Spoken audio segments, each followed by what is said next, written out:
There's a protester back there for a construction project, and they're accusing a contractor of fraud. And they're all holding a big sign, but they're all either on their phones or reading a newspaper, just full on leaning against your protest sign, just Does anyone have a pen? I want to do the crossword puzzle. Hello everyone, welcome to another exciting episode of Mug and Play. I am Nick, and we're not playing anything, and we're not drinking anything yet. I'm gonna get some coffee on the way, because I'm recording this in the morning. So this past weekend was a very busy time for the place I work, the lovely Tasty Peach Studios, and we had a 5-con weekend. Count them, 5. We were at 5 different shows in one weekend, and I was at one of those shows, and I was there completely by myself. It was my first time actually in my life ever going to a convention by myself. Normally, I either share a ride, or share a room, or both, or help someone else set up their booth, and they help me set up mine, and we all have a good time like that.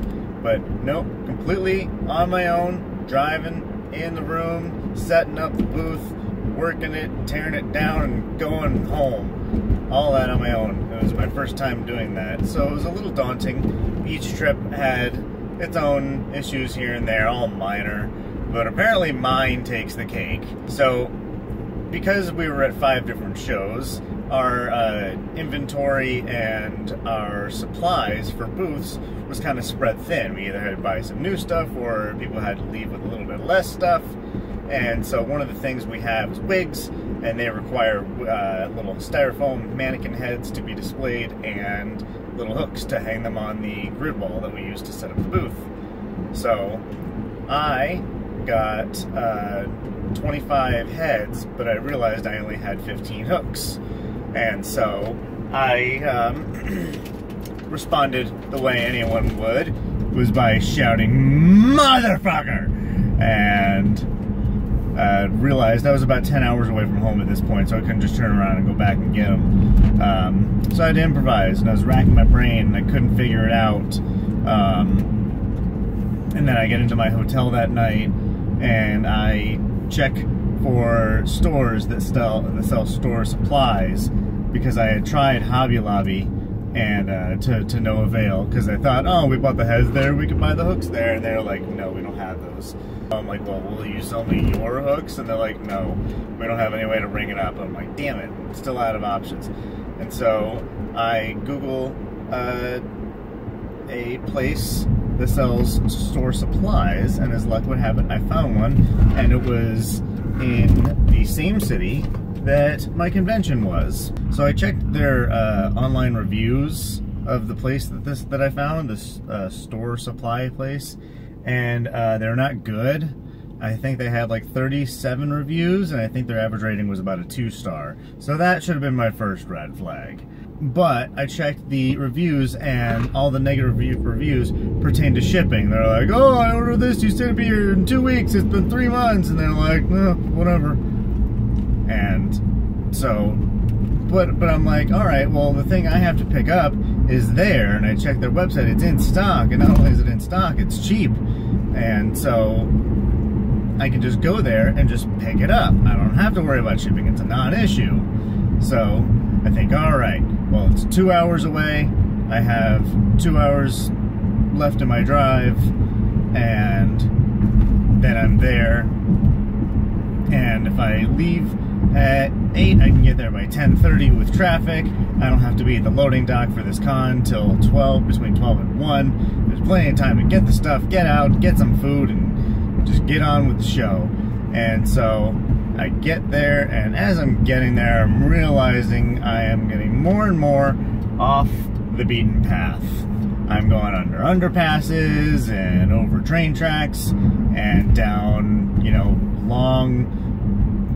the road's only big enough to park cars on the side and have one car going down it kind of streets, very small side streets. So eventually I go to this long dead end, and at the end of this street is the place. and did not look like the pictures online. Online, it looked kind of like this had this kind of Aldi's feel, but like in a repurposed factory, like very hipstery. No, this was just a factory that was just very poorly maintained. I parked my van. And I get there, and I get out, and there are these 4 dudes taking apart some gondola shelving, you know, the kind you see like at the grocery store.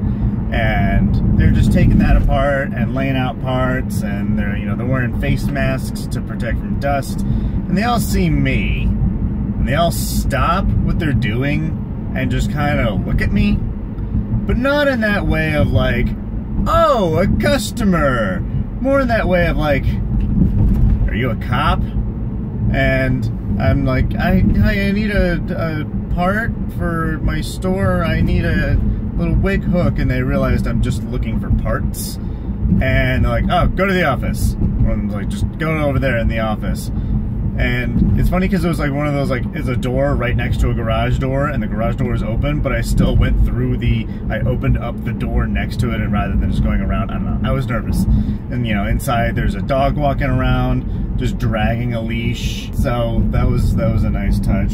It was one of those places where, if this was a front for something like a meth lab, or a chop shop, or a chop shop for body parts, I would be 0% surprised. I go into this office and I'm greeted by a large man at a desk. It doesn't say, may I help you? Or hello.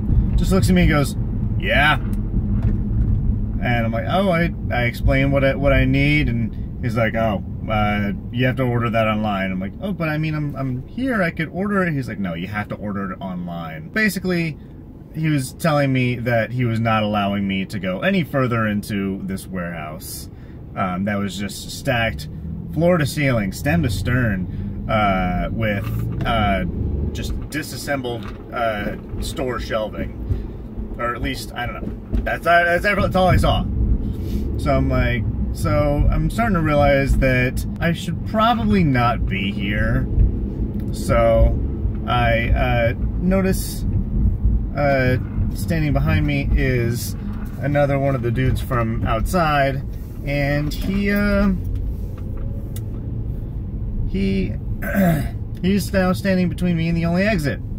So I realized that, and I realized I shouldn't be here. So I'm like, okay, I gotta go, bye.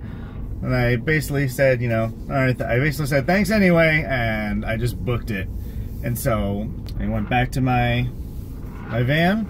Those 3 dudes just kind of watched me walk as I was leaving, and they made sure I got into my van and left, because I got in my van and I left. I booked it. I Googled the nearest Walmart. I was able to find a little hanging basket thing meant for plants, and I was able to shape it into a wig hook, and the show went off without a hitch. And that's the story of how I almost got died. The end!